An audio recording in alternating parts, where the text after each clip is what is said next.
All right, so once again, this is Gurography. It's a free lit review hub. So if you want to join our daily mock boards, 30-point daily, yan, nakakatulong po yan. Mag-message lang po kayo sa Gurography. Gurography, okay, sa Blue App. And then,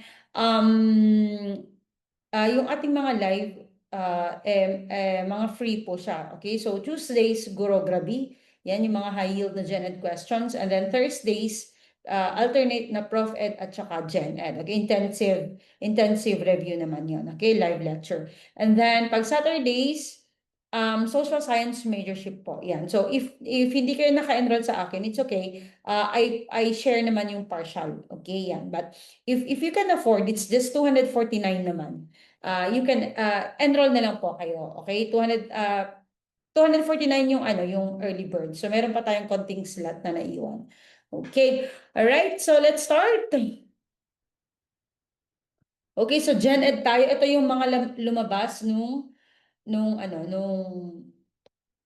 March 2026. Okay? Alright, okay. Dalawa na lang ang naiwan, nanonood. Okay, so it's okay. So let's start pa rin. Alright, it doesn't matter. Alright, so number one, who is known for the famous line, the Filipino is worth dying for? Sabi niya, A. Benigno Aquino Sr., B. Ferdinand Marcos, C. Benigno Aquino Jr., or D. Manuel L. Quezon. Okay, so akalain nyo, lalabas pa to.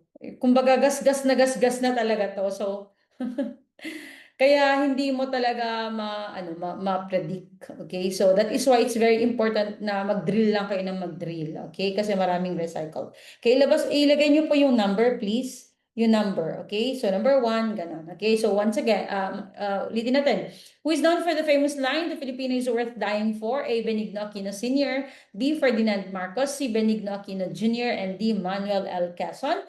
Okay, and the answer there is C. Okay, so it is Benigno Aquino Jr. Okay, so sinadya ko talagang palitan yung letter A. Okay, para tignan ko kung may kasi hindi natin alam, pang-asar ang let. Okay, so huwag niyong kalimutan, it is junior. Okay, kasi di ba si President Noynoy is the third na siya. Okay, all right. Next, okay, so bonus question. Okay, so if baguhan kayo dito, ganito po talaga dito sa Gurography. Okay, so nag-insert ako ng mga bonus questions, okay, na related doon. Right, so in which city did Benigno Ninoy Aquino Jr. deliver his historic "The Filipino is Worth Dying For" speech in 1980? Okay, so ilagay nyo BQ1. Please, ilagay nyo po yung number. Kasi na-restrict na po ako, okay? And pag hindi niyo po linalagay yung number, lalo po tayong ma-restrict kasi spamming pa. Okay? Yan. All right. So A, Manila, B, Washington DC, C, New York City, and D, Boston. So in which city did Benigno Ninoy Aquino Jr. deliver his historic "The Filipino is Worth Dying For" speech in 1980? A, Manila ba yan? B, Washington DC, C, New York City, and D, Boston. Natatawa ako. Tatatlo lang talaga ang nakakakita sa ating live. Okay. Alright. So ano yung sagot ng iba? B, B, B. Okay. So B. Alright. So let's see. And the answer there is New York City. Okay. Yan. So itong speech niya to was hosted by Asia Society, okay? So itong Asia Society, ito yung institution, okay? Institution na ano na pinag-uusapan ganun or nagtitipon-tipon yung mga tao, okay, to talk about mga issues about US and Asia. Okay, so this was founded by John D. Rockefeller III. Okay, so if maalala niyo yung mga Rockefellers, yan, sila yung mahilig na sila din yung dun sa Magsaysay Awards. Okay, yan. So they are known, itong mga Rockefeller brothers. Okay, number two, an animal that eats both meat and plants, sabi niya, or roots, is classified as what? A, herbivore, B, carnivore, C, omnivore, and D, insectivore. Okay. Yan. So an animal that eats both meat and plants is classified as what? A, herbivore, B, carnivore, C, omnivore, and D, insectivore. Okay, good job kayo dyan. And yes, the answer there is omnivore. Okay, yan. So meron akong palaro dito. Okay, so we have that. Okay, so let's start with herbivore or herbivore. Okay, yan. So anong letter yan? Okay, yan. Tingnan, matching type tayo. Okay, herbivore. Anong letter yan? A ba na it's nectar? B, it's primarily insects. C, it's only plants. D, it's only meat. E, it's only both plants and meat. Yan. Sige nga. Ano yung kinakain ng herbivore? Okay, good job. Yes. Please put the number. Lagay niyo po yung number. Okay, so of course, it is letter. Okay, letter C. Yan. So herbivore nga herbs. Okay, so plants lang. Okay, good job. Ito namang carnivore. Yan. Mahilig kami sa carni. Yan. Ito namang carnivore. It's ano. Okay, tingnan nyo. A to K. A to K. Yan. So sinasadya ko talagang maglagay ng mga ganitong games para hindi boring. Okay, nakikita nyo ba na maayos, guys? Para, yan. Carnivore. Okay, good job. Yeah. So of course, it's only meat na letter D. Good job. Okay, how about omnivore? Okay, yan na yung hinahanap kanina. Omnivore. Hanapin niyo po. Yan. Omnivore. Ano yung sagot? Okay, letter E. All right. Okay, very good. Of course, letter E. Eats both plants and meat. Good job kayo dyan. Okay, ito namang insectivore. Okay, yan. So, we will never know. Okay, next time, baka ito na yung mga lalabas. Okay, so insectivore naman tayo. Okay, na number 4. Umiinit dito. Gusto kong mag-alis ng jacket. Alright, insectivore. Anong letter yan? Insectivore. Okay, letter B daw. Sabi nila, it's primarily insects. Okay, good job kayo dyan. Okay, ito namang piscivore. Okay, piscivore. Yan. If you heard of mga pescatarian, 'di ba? May vegetarian, 'di ba? May pescatarian. Okay, so related to sa piscivore. Yan. Piscivore. Mahilig kami sa peas. Alright, okay, good job kayo dyan. Alright, so it's primarily fish. Okay, very good. Ito namang frugivore. Okay, akalain nyo, may mga ganito. Frugivore. Yan, frugivore naman tayo. Para kung nagpapabingo, ano? How about frugivore? Okay, good job. All right, good job kayo dyan. Yeah. Frugivore eats primary fruit. Okay, folivore naman. Ito namang folivore. Yan, folivore. Folivore. Folivore. Sige, go. Tapusin natin yung game na to, okay? Para we will have fun din naman when we review, okay? Folivore, folivore. Naiwan na lang ay eats dead organic matter, tapos eats primarily leaves, eats carrion or refuse, eats primary seeds and grain. Number 7, H daw. Okay, let's see. Alright, so folivore is yes. Okay, kaya nga 'di ba foliage? 'Di ba yung foliage yung ano? Okay, mga trees na maraming ano. Okay, good job kayo diyan. Okay, ito naman granivore. Okay, granivore naman. Granivore, H po yon. Granivore. Granivore. Ano ang granivore? Ano yung kinakain nila? Okay, so naiwan na lang is Okay, good job kayo dyan. Yes, so the answer there is it's primarily seeds and grains. Okay, good job kayo dyan. Okay, how about nectarivore? Okay, Diyos ko, may magkakamali pa ba dito? Nectarivore. Nectarivore. Okay, good job. Yes. So the answer there is yes. Good job kayo dyan. Yes. It's nectar. Okay, very good. Next, last two. Detrivore. Okay, yan. Detrivore. Yan. Detrivore. Yan, so ito ang pwede niyong maanoan eh. So, detrivore, yun ba yung eats, carrion, or refuse, or um, eats dead organic matter? Okay? Yan, so pwedeng, okay, good job kayo dyan. Yes, so eats dead organic matter. Okay, yan. Okay, and the last one, scavenger. Okay, of course, scavenger like vultures. Okay, like vultures. Yes. Okay. Yes. Very good. It's carrion or refuse. Okay. Yan. Okay. So we finish our game. All right. Ito naman. Okay. So who is the author of the short story Scent of Apples? Okay. A. Ni Joaquin Bayan. B. Bienvenido N. Santos. C. Carlos Bulosan. Or D. F.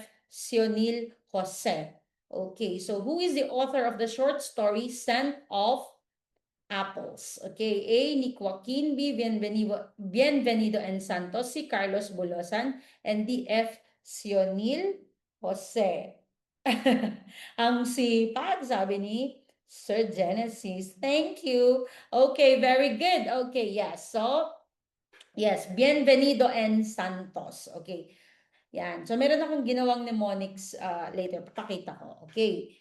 Alright. So, ito, linagay ko yung mga common na lumalabas. Okay. Pag Nick Joaquin, okay, ang common na lumalabas sa kanya is kung ano yung kanyang pen name, which is Quijano. Okay, kaya ang ating team ngayon ay Team Quijano. Okay, ito yung lumalabas na mga works niya. The woman who had two novels, and then a portrait of the a portrait of an artist dapat to as Filipino. Okay, yan. Okay, gasgas na lumalabas po sa kanya yan. Okay, of course, yung Bienvenido, Scent of Apples. Okay, yan. Carlos Bulosan, ang laging lumalabas is America is in the Heart. Okay, and F. Sionil Jose, yung Rosales Saga novels. Of course, they have, marami silang mga ginawa. Okay, pero ito yung laging lumalabas sa Macboards. Okay, ito. Okay, ito naman yung pwede nyong Oo. Okay, ito naman yung medyo makakabudol. Okay, so kung merong scent of apples, ito naman. Who wrote the one-act play The World is an Apple? Okay, A. Bienvenido and Santos. B. Nick Joaquin. C. Alberto S. Florentino. And D.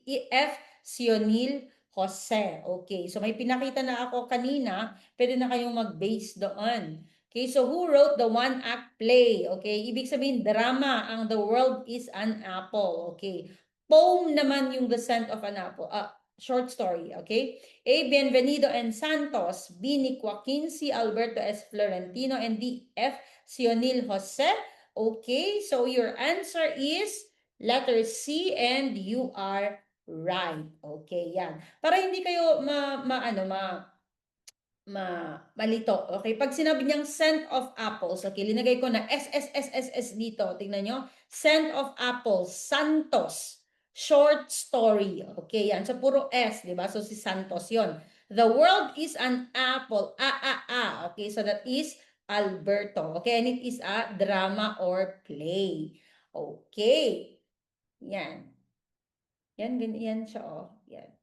Okay, number 4. Which scientific law states that matter cannot be created or destroyed, only changed in form? Okay, so A, law of gravity. B, law of motion. C, law of conservation of mass. Or sometimes law of conservation lang yung nakalagay dyan. And then D, law of inertia. Okay, so lagi lumalabas tong mga law na to. Okay, which scientific law states that matter cannot be created or destroyed, only changed in form? So A, law of gravity ba yan? B, law of motion. C, law of conservation of mass. And D, law of inertia. Okay, and all right. Okay, good job kayo dyan. Okay, so law of conservation of mass. Okay, so for example, ang maglagay lang ako ng example, okay? Kasi minsan may tanong na saan mo nakikita yung law of conservation of mass, okay? So ang sinasabi lang niya is, for example, yung papel, di ba? Ang papel ay 10 grams. Okay, yan. And then, pag na-burn mo yon, okay, pag na-burn mo yung papel, 10 grams pa rin siya. Yung ganon. Okay? It just turned into ash. Okay? Pero 10 grams pa rin yan. Okay? Or for example, yung water plus salt. Okay? So maybe salt is 10 grams. Okay? Yung water is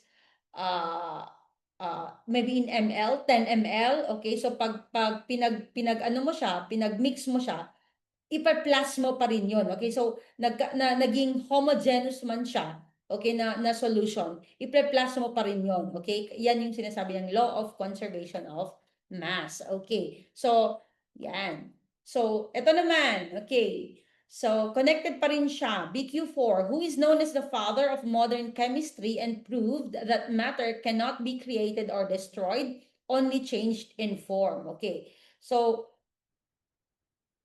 dito po sa dito po sa Pinas may conservation of energy. Totoo po 'yan. Okay, lahat tayo, okay? Yan. So basically, ang tinatanong niya is sino, okay? Yung ano, yung ang may pakana, okay, nung law of conservation of mass, okay? A. John Dalton, B. Antoine Lavoisier, okay? C. Isaac Newton, and D. Dimitri Mendeleev. Okay, all right. Okay, so yes, so the answer here is yes, si Antoine Lavoisier. Okay, yan. So if napansin nyo, linagay ko dun sa question na yun, linagay ko na yung maraming facts dito. Okay, so he is also known as father of modern chemistry, okay? And siya yung nag-propose doon sa law of conservation of mass, okay? Kasi maraming mga ganito, okay? So minsan babalik ta rin sino yung father of modern chemistry, or Antoine Lavoisier is known as what? Okay, so ang sagot yun ay father of modern chemistry, okay? So ganun po talaga yung let, okay? Binabalik-baliktad nila ang mga tanong, okay? All right. Ito naman. So, mahilig po akong, sa mga bago dito, mahilig po akong gumawa ng ganito. Okay, mga, how do you call that? Mga infographics, okay, to aid you, okay, sa ano. Yan. So, ang law of gravity, alam na natin yan. Okay, so, they attract each other. Okay, yan. Alright? Ito ang law of motion, tatlo po yan. Okay, so yung law of inertia, ito yung first. Okay, yan. So, law of inertia nasa first. Okay, yan. So, sabi niya, ang law of inertia is, an object will remain at rest or in uniform motion unless a net external force acts upon it. Okay, yan. Alright. Alright. Ito naman, number 5. Which of the following is not a decomposer? Okay, A, plant, B, fungi, C, bacteria, and D, earthworm. Okay, so nag-usap-usap kami before. Yan, so sabi ng isang reviewer ko, nagkamali pa siya dito. Okay, so totoo talaga yun, nangyayari yung ganun. Yung alam niyo yung napaka-easy, pero pag andun na kayo sa actual, so sobrang pagod. Parang mahirap intindihin yung tanong. Okay, yan. So which of the following is not a decomposer? Okay, A, plant, B, fungi, C, bacteria, and D, earthworm.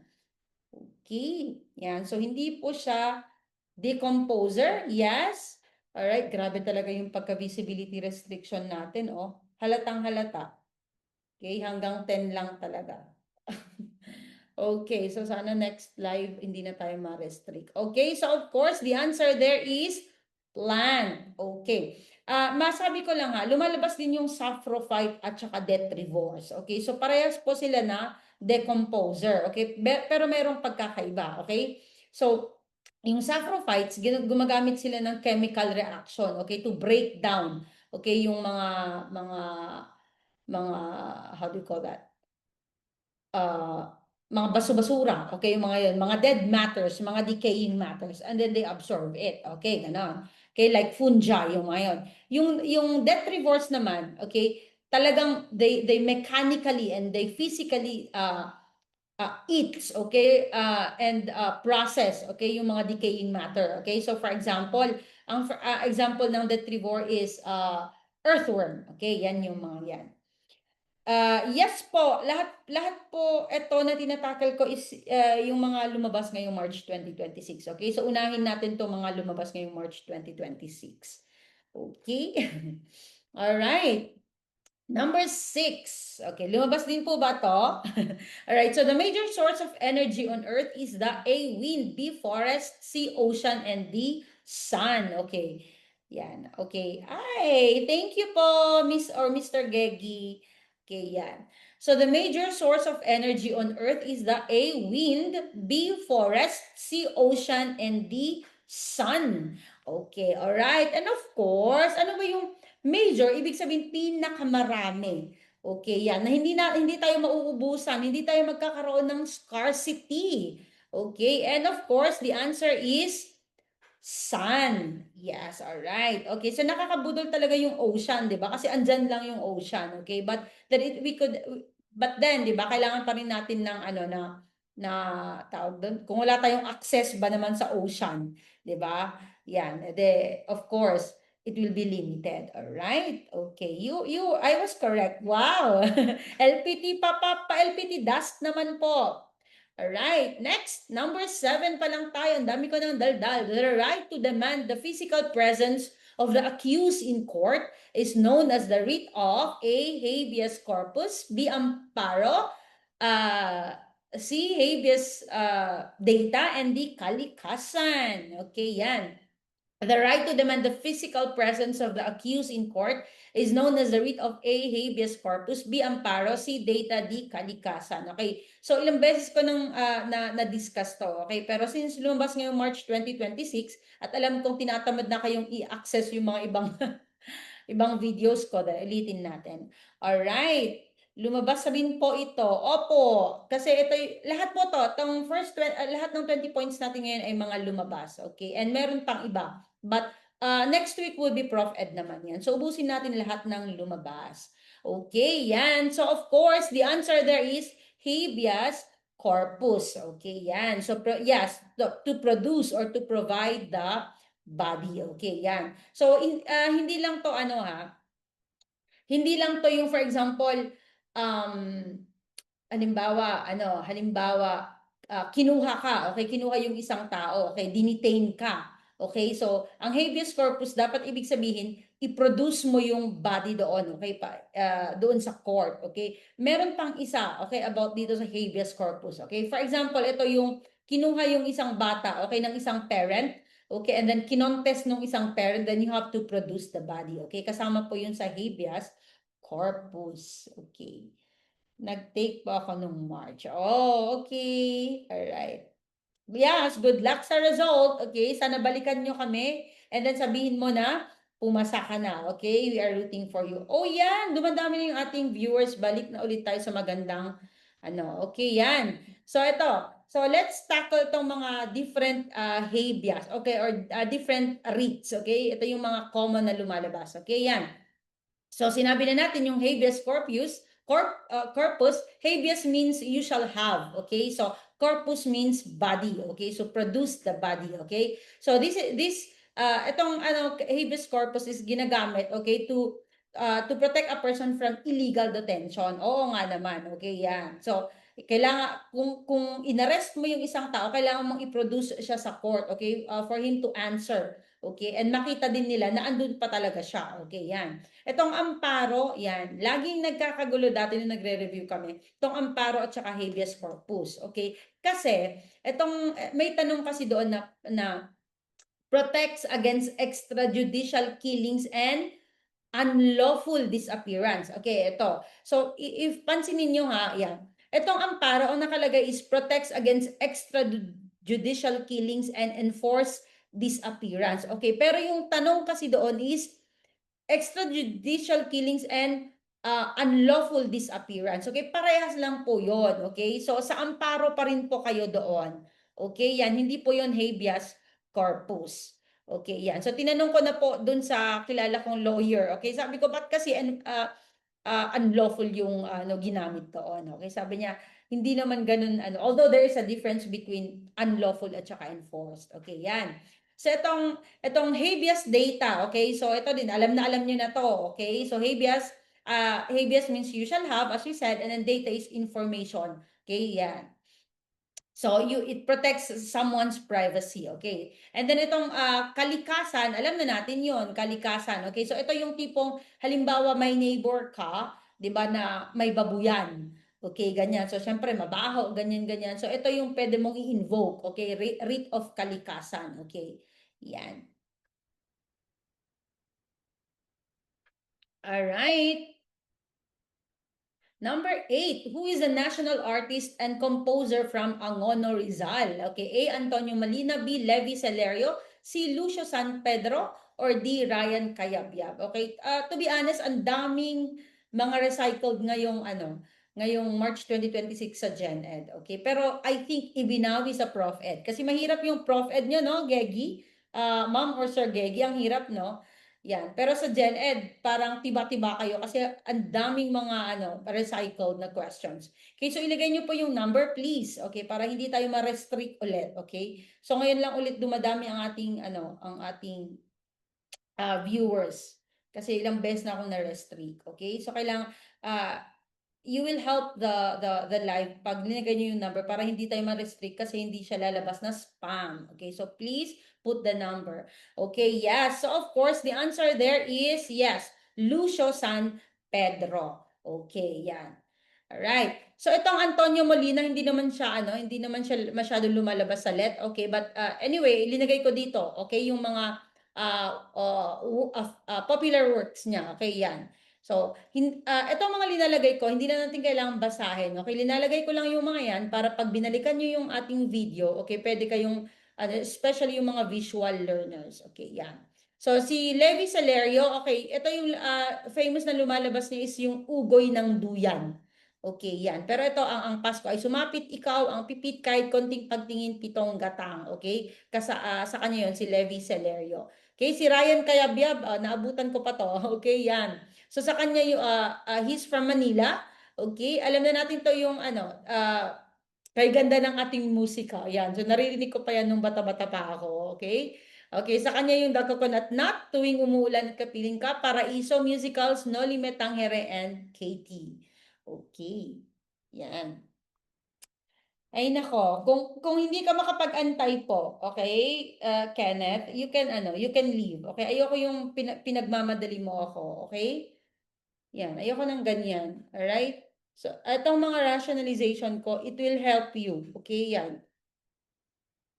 Alright, so ito naman. So, what is the official nickname of Angono Rizal, which is home to national artist Lucio San Pedro? Okay, so, a national artist siya sa music. And Carlos Botong Francisco. Okay, lagi din lalabas tong si Carlos Botong Francisco. So, a national artist siya sa visual arts. Okay, so A, art capital of the Philippines ba yan or city of stories? Okay, yan. SPLE taker po this coming May, pagpalain nawa. Yes, SPLE taker din po ako. So, alam ko naman na lahat tayo may challenges, okay? Pero ito yung mga SPLE kasi talagang mahirap din, no? Yan. Kasi we live abroad, di ba? Iba yung, ay nako, whatever na lang. Okay, but kaya mo yan, alright? And yes, the answer there is art capital of the Philippines. Okay, yes. Ay, nakalagay pala. Yung City of Stories is Dumaguete. Okay, yan. Malay natin, lalabas yan. Okay, number 9. The indigenous people of Pampanga, Tarlac, and Zambales are the A. Igorots, B. Mangyan, C. Aitas, and D. Dumagats.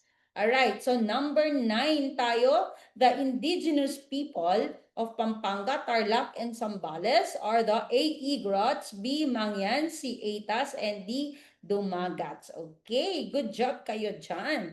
Alright. Alright, so of course, yes, yan. So inulit ko ulit. Okay, so Zambales, Pampanga, Tarlac, Bataan kasama din.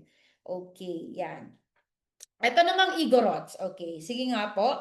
Saan po? Okay, itong Igorots. Okay, so these are all indigenous people. Okay? So saan sa tingin nyo ang Igorots? Okay, so tama po yung sagot niya na ATAS. Okay? Yan. Okay, very good. Yeah, so yes, it is the Cordilleras or CAR. Okay, yan. Yan. Mountain people. Okay, ang ibig sabihin ng Igorots. Yes, and Benguet is part of CAR. Okay, Benguet, Ifugao, Kalinga, Apayao, Abra, yan. Okay, ay Kalinga at tapos Apayao pala. Yan, magkaiba pala yon. Alright. A mountain province. Okay, ito namang Mangyans, guys. Okay, alright. So, M for M. Okay, that could be your mnemonics. Okay, M for M. Mangyans, M. Ito yung ano ko dati. Ay, ang galing! Okay. Okay, good job kayo, John. Okay, yes. So yes, it is indeed Mindoro. Okay, M for M. Marinduque. Okay, but it's, for here, it's Mindoro. Okay, ito namang Dumagats, guys. Dumagats. Dumagat Islands.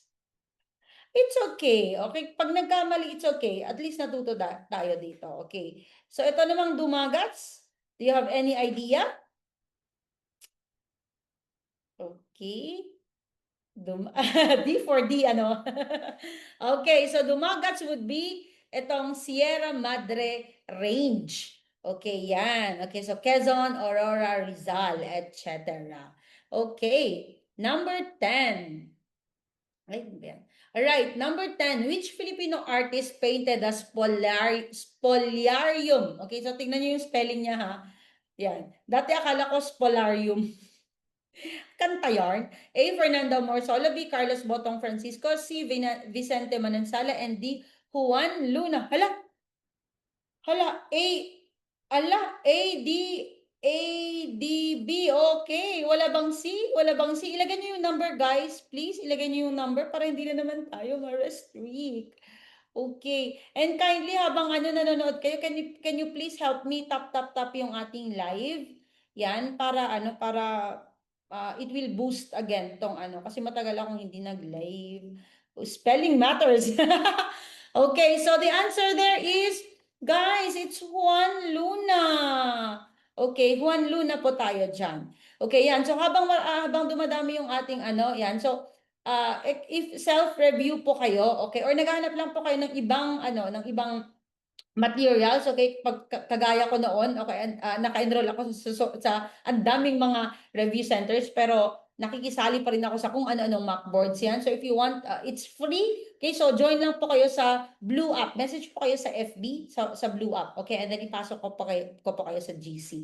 Okay, yan. So i-follow nyo na rin ako. And then free naman po ang ating live all the time. Okay, yan. If you are social science social science major, cheap po yung ating program. Okay? Napakamura pero marami pa kayong matututunan. Alright? Alright.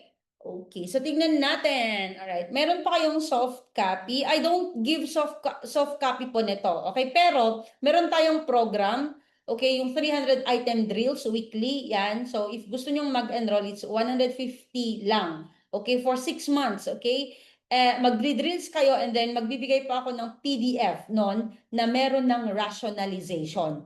Okay, yan. So 150 lang. Okay, ang mura-mura na. So you will have like around 7,000 MCQs. May rationalization pa. Okay, na PDF copy. Okay? So message lang po kayo. Okay?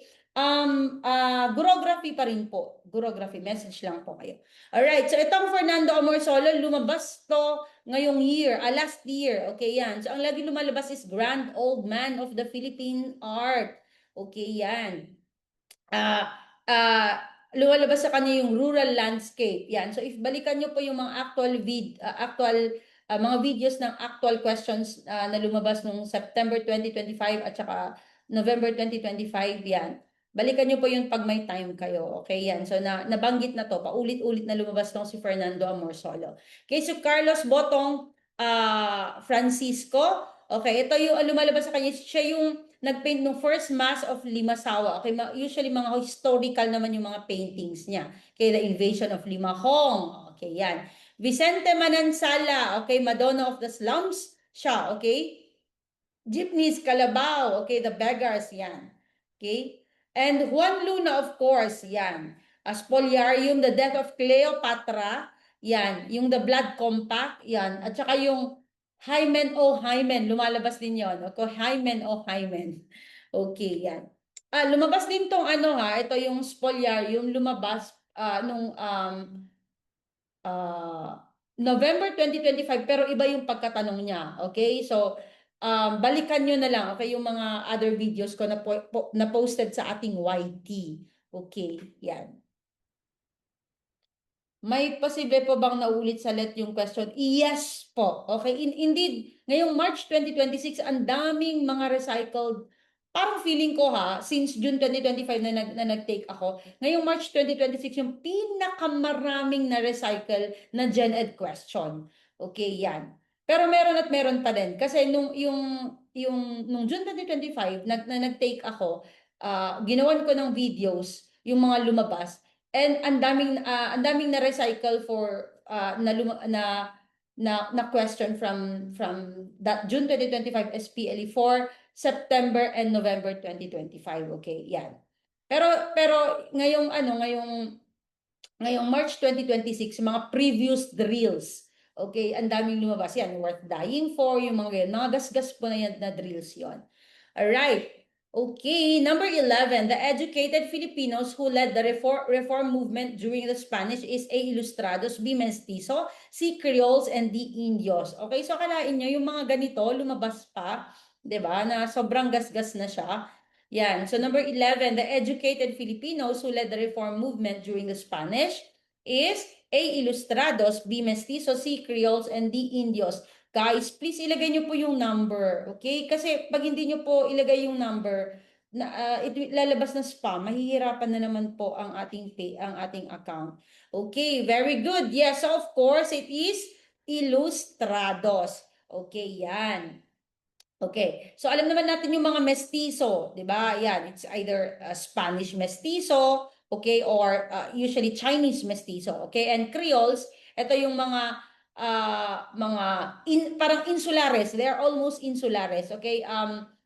Mga Spanish na na pinanganak dito sa Pilipinas, okay, yung Creoles, and the Indios, okay? Of course, yan yung mga native Filipinos. Okay, yan.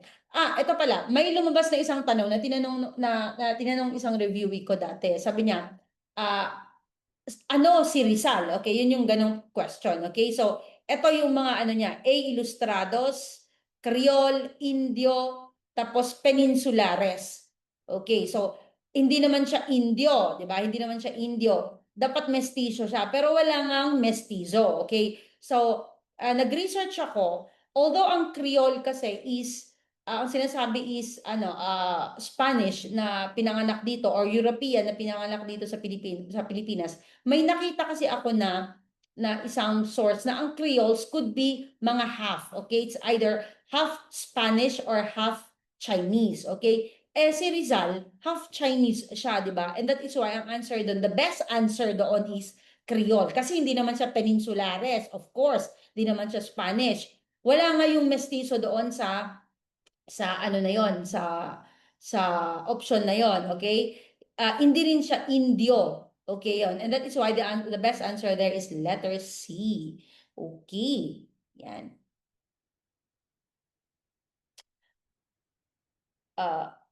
Tapos na ako mag-let, but I still follow you po. May lumabas po sa iba sa mga Oh, thank you. Thank you so much. Yes, yes, yes. Thank you so much.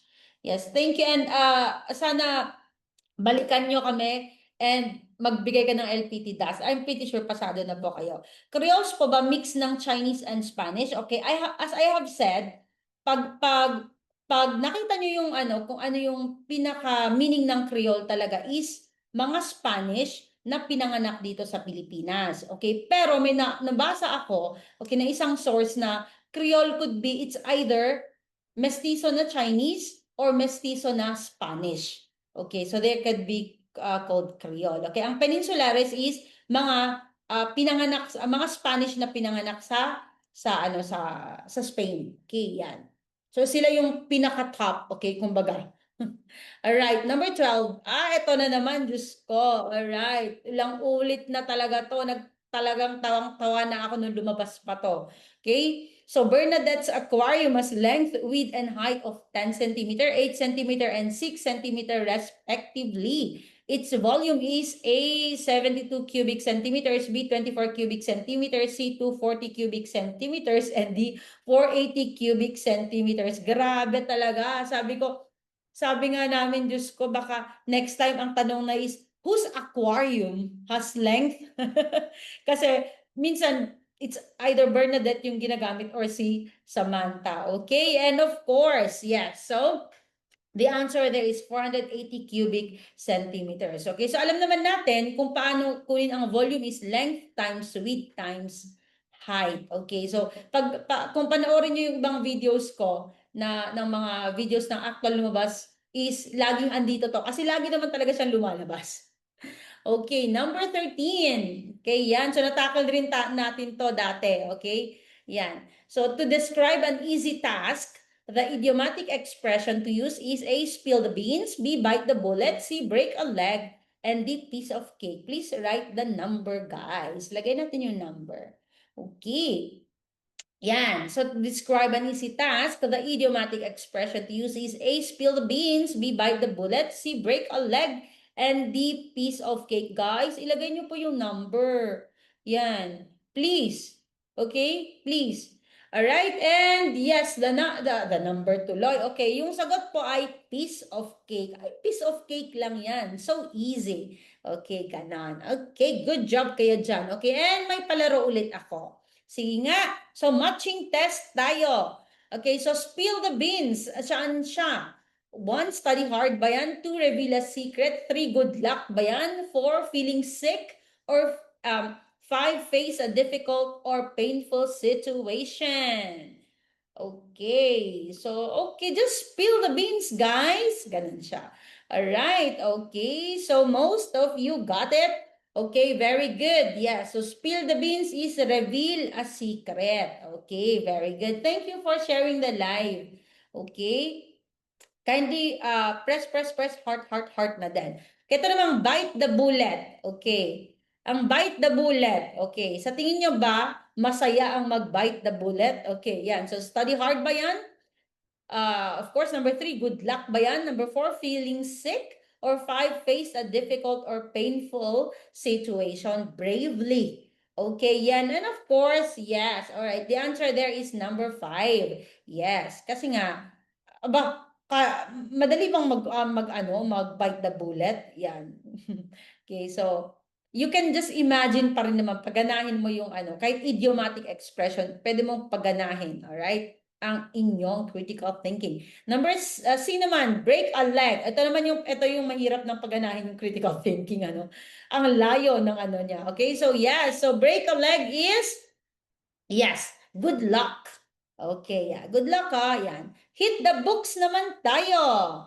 Okay, hit the books. Number 4, hit the books. Letter D pala, letter D. Hit the books. Okay, go hit the books. Okay. Critical imagination lang. Kahit na anong gamitin nyo, basta makuha nyo, okay lang yan. Okay, yes, and of course, study hard. Yes, and of course, feeling under the weather is you are feeling sick. Okay, yes. So, I am feeling under the weather is feeling sick. Number 14, okay. Any form of art that occupies three-dimensional space is called A, theater, B, sculpture, C, painting, or D, literature. Okay, so 14, any form of art that occupies three-dimensional space is called, please put the number, guys. A, theater, B, sculpture, C, painting, and D, literature. Okay, 3D daw, guys. 3D, okay.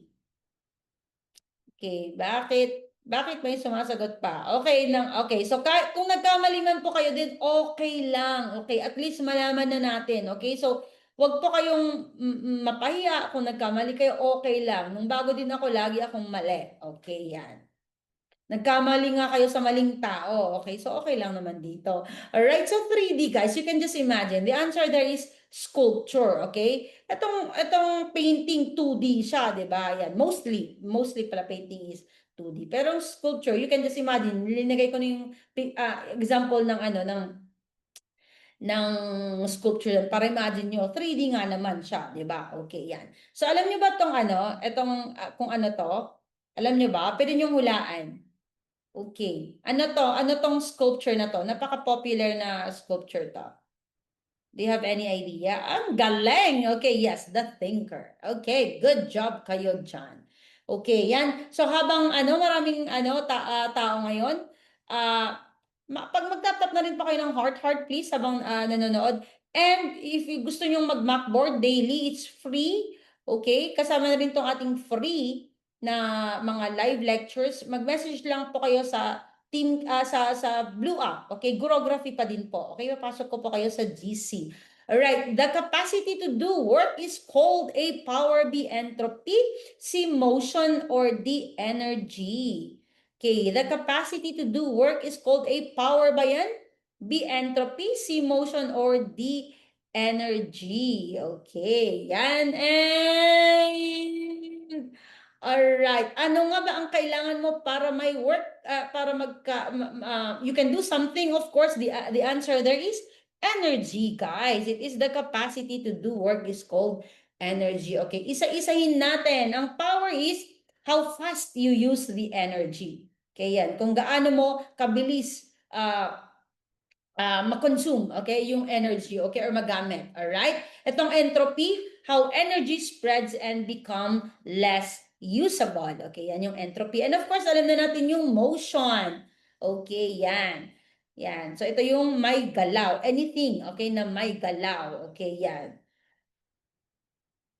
Alright, number 16, the adopted daughter of a blind American who accompanied him to the Pitan so that Jose Rizal could perform eye treatment on her father was A. Suzanne Jacobi. Ito yung mga girls ni Rizal. B. Nelly Bosted, C. Gertrude Beckett, and D. Josephine Bracken. Okay, lagay niyo yung number. Natawa tuloy ako nung one time. Sabi ko, ba't hindi kayo naglalagay ng number? Kasi daw ayaw nilang malaman na ayaw daw nilang malaman ko na mali yung sagot nila. Mga loko-loko yung mga reviews ko dati. Alright, yes, of course, yes. So the answer there is Josephine Bracken. Okay, so tamang-tama may napanood ako kanina ay kahapon na parang short documentary about Josephine Bracken lumabas sa TikTok. Okay, yan. So she was adopted. Okay, yan. So of course, meron tayong yan? Follow-up question dyan. So, sino itong blind American adoptive father of Josephine Bracken, okay, who traveled from Hong Kong to the Pitan to seek eye treatment from Jose Rizal? A. George Clooney or red ba yan na George Clooney or blue na George Toffer? Okay. Paano kayo sure na Toffer? Sige nga po. Alright, so who was the blind American adoptive father of Josephine Bracken who traveled from Hong Kong to the Pitan?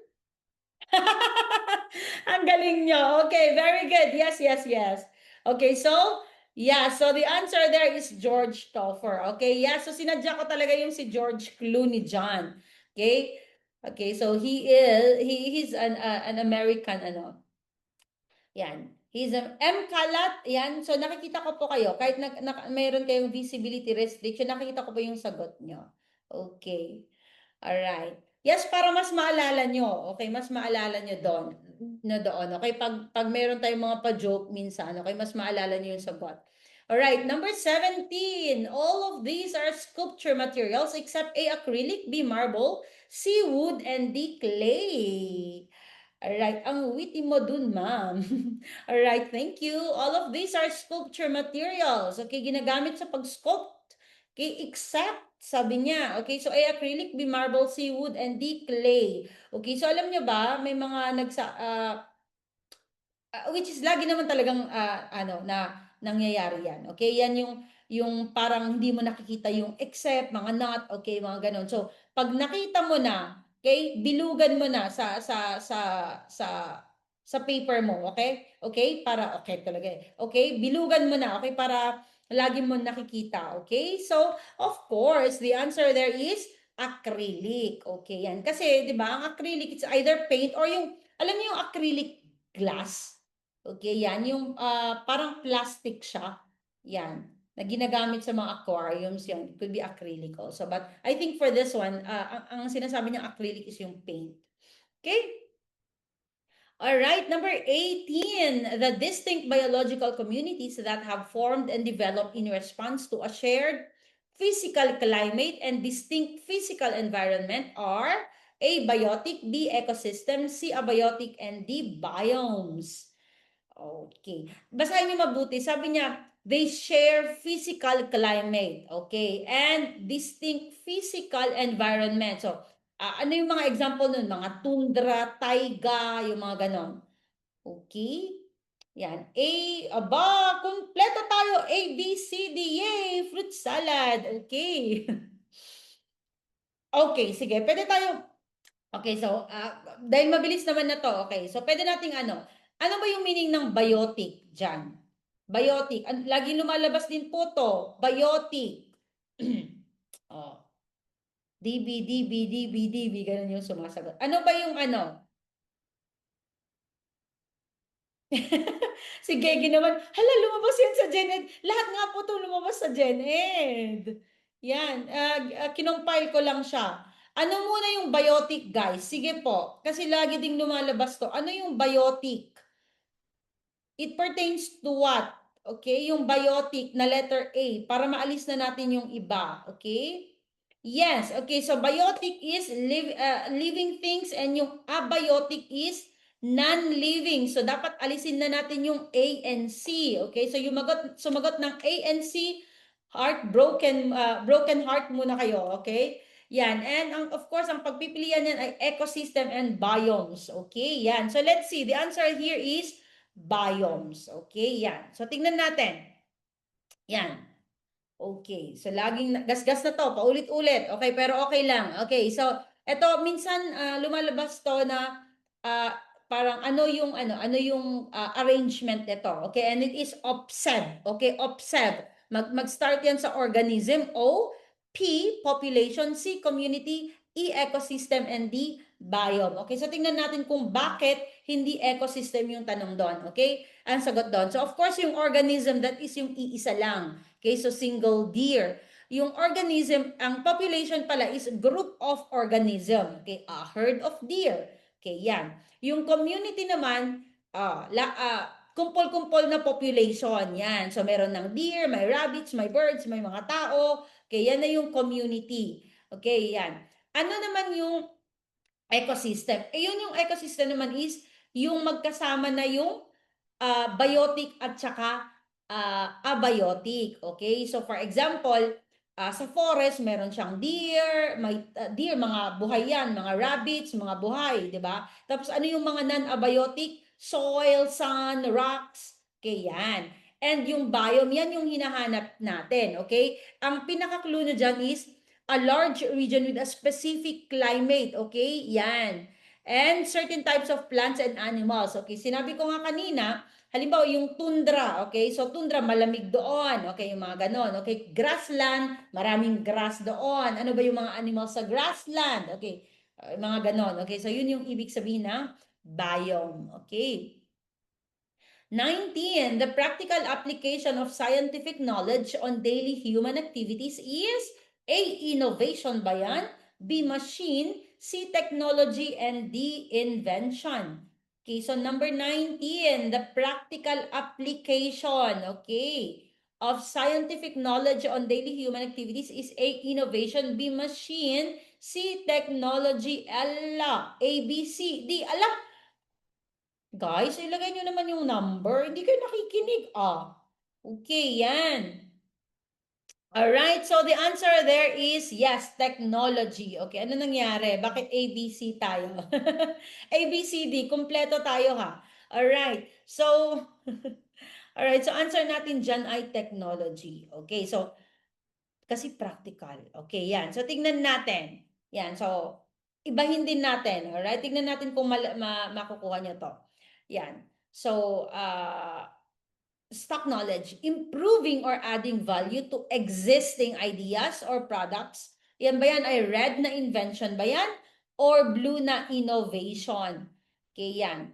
Para instead na i-explain ko kung bakit mali yung ibang sagot nyo, bakit technology yung sagot doon, laruin natin. Okay, yan. Yes, of course. And the answer there is yes, innovation. Okay, very very good. Okay, so meron na siyang existing na, okay, yung ano, yung product. Okay, for example, may cellphone, okay? Pero ginandahan yung camera, that is innovation. Okay, yan. So linagay ko diyan. So basahin niyo na lang din. Yan, or i-post ko pala yung mga, mahilig po ako mag-post ng infographics, okay? So yung mga, pag may time ako, itong mga infographics na ginamit ko ngayon is ipopost ko sa Blue App, okay? So kaya best po na mag-member po kayo dun sa Blue App natin. Alright, yan. So, yan. So basically, ang invention, sinabi ko nga is you create something new, okay? You invent.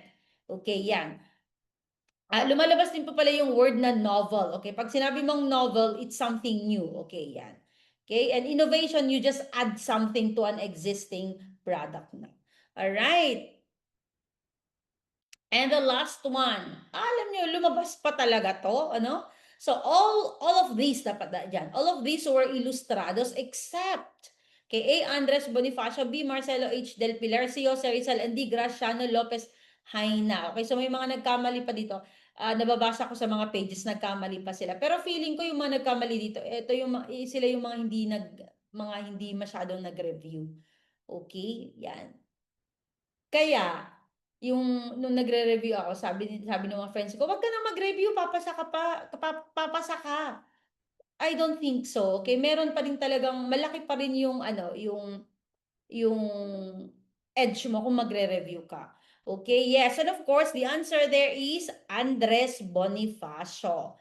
Okay, yan. So sabi nga nila, hindi siya ilustrado, pero hindi siya mangmang. Okay, yan. Alright, and of course, meron tayong pa-bonus question. Okay, so last question na to. So the term ilustrados, of course, refers to the educated Filipino class. Yan. So, dinefine na natin kung ano yung ilustrados dyan. Okay? And that explains why si Andres Bonifacio yung sagot niyan. So, the term ilustrados refers to the educated Filipino class during the Spanish colonial period. It means all of the following except A. Enlightened ones. B. Erudite. C. Learned pala yan. Learned. And D. Illustrious. Okay, ABA. Ma'am Zaira, wag po kayong ano, please, wag po kayong mag-spam. Okay, nababasa ko po. Okay, nababasa ko po yung sagot nyo. Okay? Yan. So just, minsan lang po kayo sumagot, please. Okay? Hindi ko na po ulitin. Okay? Minsan lang po kayo sumagot. Nakikita ko naman po. Okay? Kasi sa phone naman ako tumitingin. Okay? Alright. Thank you din po. Thank you. Alright. Talaga ba? Ang sagot nyo? Ano yung ibang sagot dyan? Erudite. Okay. Alright. This is for let po. This is for let po, pero general education. So, pwede nyo magamit to sa CSE as well. Alright? Okay. So, ipopost ko to kasi walang tumama. Okay. So, ang sagot po niyan ay illustrious. Okay. Illustrious. Okay. So, ang meaning ng illustrious ay ano, well-known, kilala. Okay, yan. Pero alam naman natin, ang ilustrados is mga learned, okay? Yan yung mga pumunta sa Spain, okay? Yung mga yun, not necessarily na pertaining sa mga kilalang tao, okay? So the answer here is illustrious, okay? Enlightened one, kasama po yan sa ano, if you search it, enlightened one, erudite, at saka learned. Yun po yung meaning ng illustrados. Pinili ko erudite kasi hindi ko alam ano yun. Well, alam niyo, it works. Sometimes it works yan. May mga nasagot ako sa actual let na alam ko yung mga ibang options. Okay, tapos yun lang ang hindi ko alam. So yun ang isinagot ko kasi yung tanong na yon hindi nagtutugma sa ibang options na alam ko. So that is still part of critical thinking. Nagkataon lang na mali, okay? Pero magagamit mo yung ganyang style. Alright? Okay, so maraming salamat po. Yan, so sa Saturday, Social Science Majorship naman tayo. I still share. Kung hindi pa kayo naka-enroll sa akin, it's okay. I still share partially, okay? Kasi alam ko po na marami pa din po talaga yung hindi maka-afford. So, I still share, okay? Once again, Tuesday meron tayong live, mga high yield na gen ed questions, yan. Thursdays, of course, live tayo. Next week will be Prof Ed, yung lumabas naman na Prof Ed nung ngayong March 2026. And then, of course, Saturdays. And then we have Macboards, daily Macboards. Okay, so message po kayo. Alright, so Tuesdays, Thursdays, and Saturdays, 9 p.m. po tayo lagi. Okay? Yan. Okay, you're welcome po. Maraming salamat po sa pakikinig. Okay, yan. But if you have money naman, and then also to support naman Gurography, you can enroll naman po. May mga options po tayo. Okay, yan. Yung 300 item na drills weekly, it's 150. Okay, so that's uh, tantamount to 7,000 questions in 6 months, okay? Makaka-receive po kayo ng PDF niya with rationalization, okay? So, maganda po to para sa mga visual learners na kagaya ko. Okay, yan. And of course, social science majorship. So, it's 299 yung social science majorship, pero meron pa tayong slot. Okay, konti na lang. Okay, for 249. Okay, yan. 9 p.m. po in every schedule. Yeah, yes po, yes po. 9 p.m. Tuesdays, Thursdays, and Saturday. Yes. Yes po. Okay, yan. Mag-member na rin po kayo sa Gurography sa Blue App para nakikita nyo po doon yung mga schedule natin, mga infographics. Mahilig pa ako maglagay ng infographics. Yan. Feel ko di ako papasa sa May, dito na lang ako makikireview. Don't say that! Okay, yan. Social science major po ako. Yes. Huwag niyo pong sabihin yan, okay? The mind is very powerful, okay? So you cross the bridge when you get there, okay? So we are still rooting for you. Okay, yan. Alright, so maraming salamat po. Yan, so babalikan ko po na yung mga pusang tingnan ko kung buhay pa sila. Alright, kasi iniwan ng nanang lang. Maraming salamat po and see you again on Tuesday. Alright, bye-bye!